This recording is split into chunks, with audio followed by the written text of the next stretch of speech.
Hello everyone, my name is Kavin Naidu. We are Group 3 and our presentation is about real life incident that occurred in North Chennai on May 19, 2025.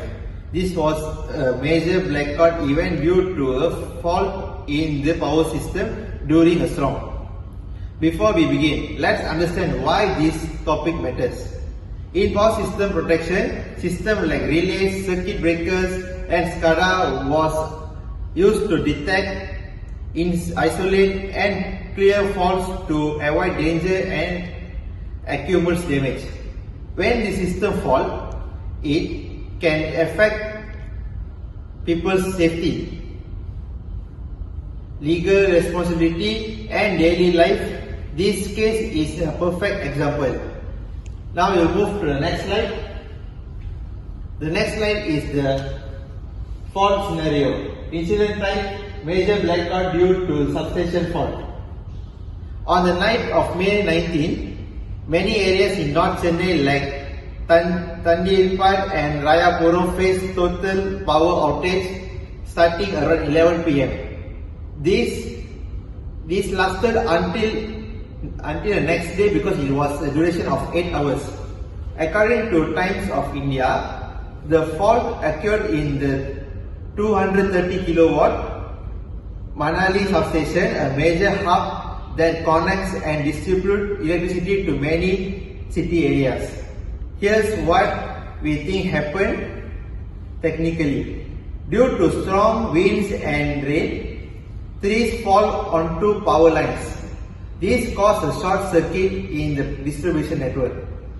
The feeders tried to isolate the fault, but multiple failures happened at once.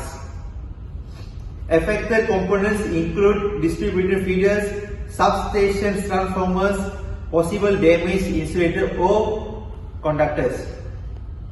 No automated restoration happened, may due to a relay setting error or lack of remote switching. Similar blackouts happened in 2021, but on that time they fixed it faster and isolate it properly. That's all from me. Thank you.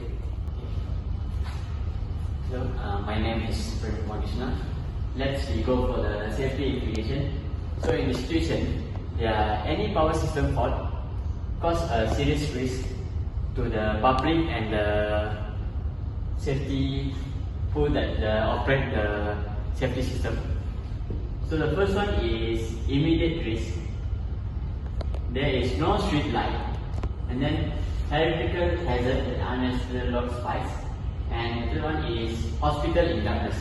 So what we can brightly see is in this situation, many homes rely on electrical. Medical devices like oxygen, they are not function because of don't have electric. So this way, their life they are at risk. So other than that, no power also can cause the water pump in their houses near there not function because mostly they are using the water pump for supply water. Because of that, the drinking water is run out. So many of them don't have the drinking water. So for the hospital in darkness is, in the hospital maybe is electricity is important. So when the no electricity, this causes a serious disruption. So other than that, after the immediate risk, we go for the injuries or incident that happened. Luckily, there is no injuries or fatalities reported, but residents use candle and battery light. So when they are used the candles and battery lights, there may be risk on fire because there are more small houses. They are dangerous. They are when using the candles like that. And after that, we can see the safety system. There is no backup SCADA combination we are indicated. So this we can see the feeders did the trip expected and the protection device activated. They are already done their job, but still happen unnecessary safety things. Other than that, here you can see identify the gaps point. It's got two. First is lack of the real-time monitoring, and then the second one is delayed crew response. what we can briefly see from this point is the restoration was delayed, and due to that, the maybe because of the poor communication, there is lack of the real-time monitoring because of the don't have the better communication rate.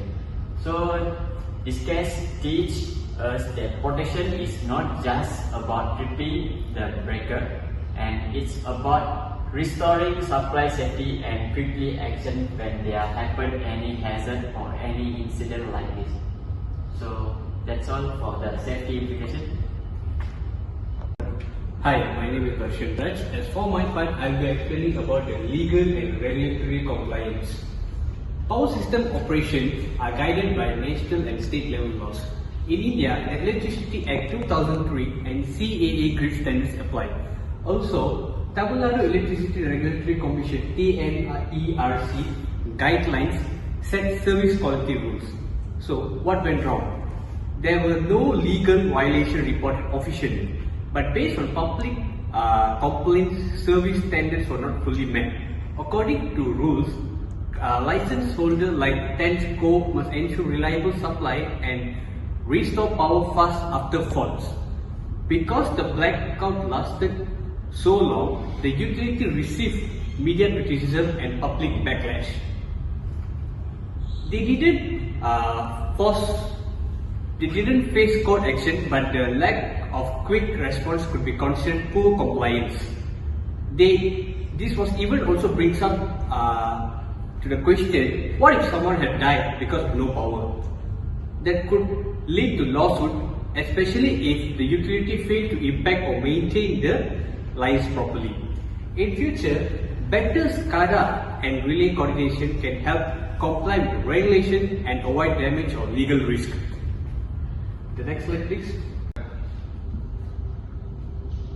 Okay, so as for the societal and cultural considerations, the blackout affected more than just electricity.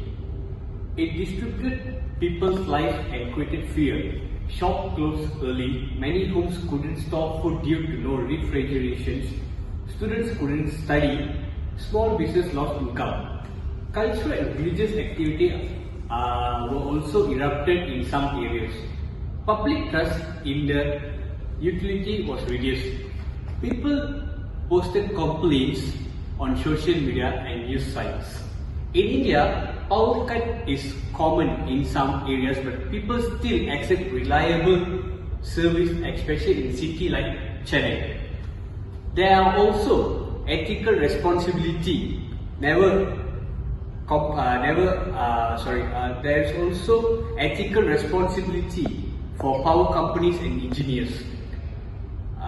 So there are two ways, which is plan for emergencies and also communicate with the public during the crisis.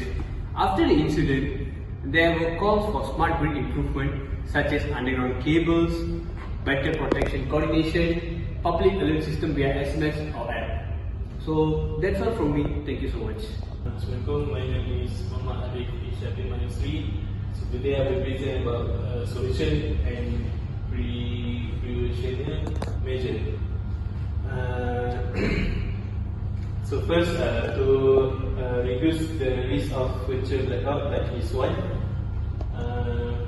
Here are our suggestions. First is regular testing of high voltage equipment such as relays, transformer and breakers. Upgrade SCADA system for faster remote control and fault isolation. Use IoT sensors for real-time line monitoring. Trim trees near lines regularly. Install smart reclosers and auto changeover system in substation. This action may cost money, but they help prevent large-scale blackouts and protect both people and infrastructure. After I researched some of the faulty that happened in the world, one of this is like how I present now. I have been learned something new and also something that is very important for each of every engineering. As a future engineering, I will never ignore the role of protection relays, because those protection relays is the most important component that we have to use to control the high voltage or to deal with the high voltage. That's all from me. As a personal reflection, what can I say is, as a current studying electrical engineering student and future engineer, I can say when you're doing one job, try to don't bypass and no shortcut in the work, because we are playing with the life. And what I can relate in this situation is this case showed me that preventing maintenance is not optional, it's a life saving. Okay, by doing this assignment, the lesson I learned was legal compliance in power system is directly tied to public trust. Okay, I now understand how power engineering affects everyday life and society. In conclusion, this incident reminds us how one fault can affect an entire city. As future electrical engineers, we must design systems that are safe, smart and responsive. Thank you for your attention.